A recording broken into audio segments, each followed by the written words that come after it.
Hey, what's going on, guys? So today we're going over another trade that I did, and I have a little note here. So, let me go ahead and open and read it. It says, Dear Jeff, thanks for the trade. Hope my Para 2 serves you well. Please also enjoy the goodies I've included.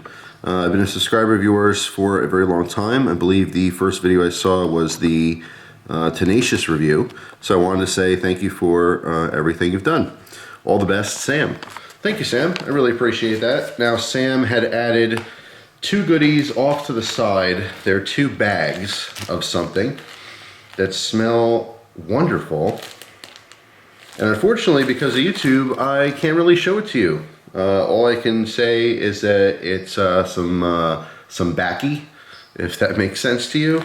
It's really unfortunate that they're totally against that now, and you can't even talk about it. It's kind of taboo.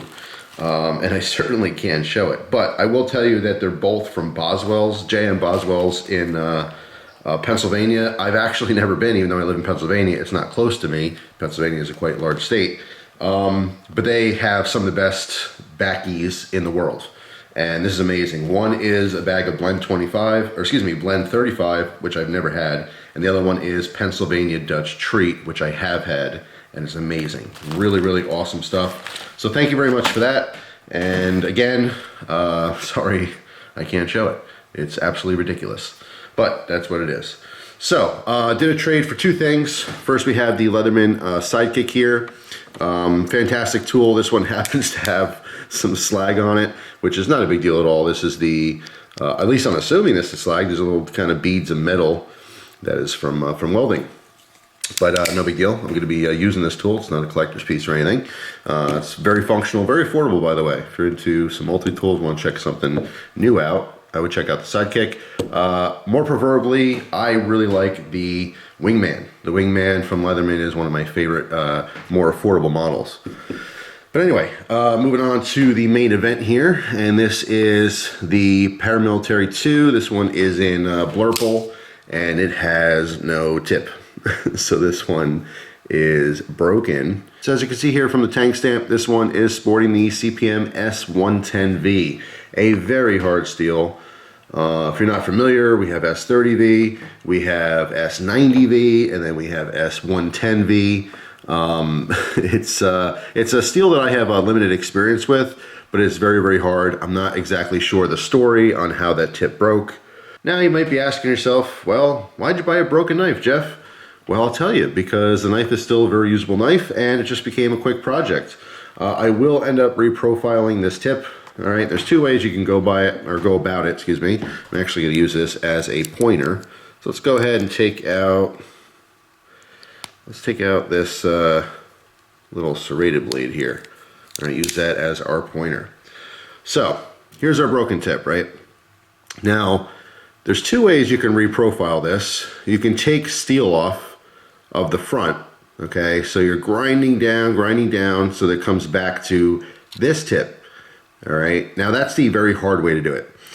Reason being is you have to grind the whole front end of the knife here, and you're losing your entire edge, and you have to completely resharpen it, all right? Create a bevel. That's a lot of work. What's easier is to take from the back, okay? So usually when I have something like this, and I've done this multiple times with different knives, the S110V is going to be certainly a chore to grind down because I don't have any heavy machinery. This is all going to be done by hand. But what's easier for me is to take steel off the back. So I grind from probably around here, taper it down, and take all this steel off until I come to that point. So I can keep the already nicely sharpened edge and just work this back all the way to the point here. All right, so it will obviously change the profile of the blade. It's not going to be like ridiculously different, but instead of being more swept up, which again, if you wanted to keep it kind of swept up with more belly on the front end, you could do that, but it's a lot harder in my opinion. So I'm going to take steel off the back and come down to a nice tip, and we'll see how that comes out. I'll do a separate video once I'm done with it, but here's the before. You can see how much is broken off. Now, my other thought was maybe sending it back to Spyderco, you know, paying for a new blade. I don't know. I think I'm just going to end up reprofiling it and just go ahead and start using it. It's not that big of a deal. Again, I mean, I don't know exactly how much was lost on the tip there, but it's not a make it or break it. It's still a fantastic knife, which will get a ton of use. You can get a ton of use as it is right now, but I think once it's reprofiled, it'll be nice because then it'll actually have a nice fine point on it. So anyway, just wanted to share that trade with you guys. I know a lot of people out there probably wouldn't have traded for a broken knife, but that's just how I roll. It's not a big deal, you know. So I'll certainly reprofile that so that I have a little bit more of a tip on there. But even if I didn't, it's still a very usable knife.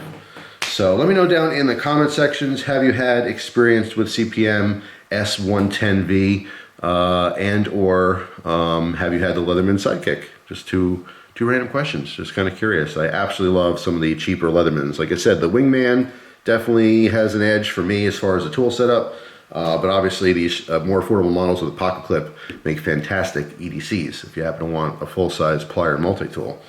So anyway, that's all for now. Again, sorry I can't show the Boswell stuff. It is so good. It smells so good. That's it for now. Hopefully you guys have a wonderful day, and I will see you tomorrow with a brand new video. Take care.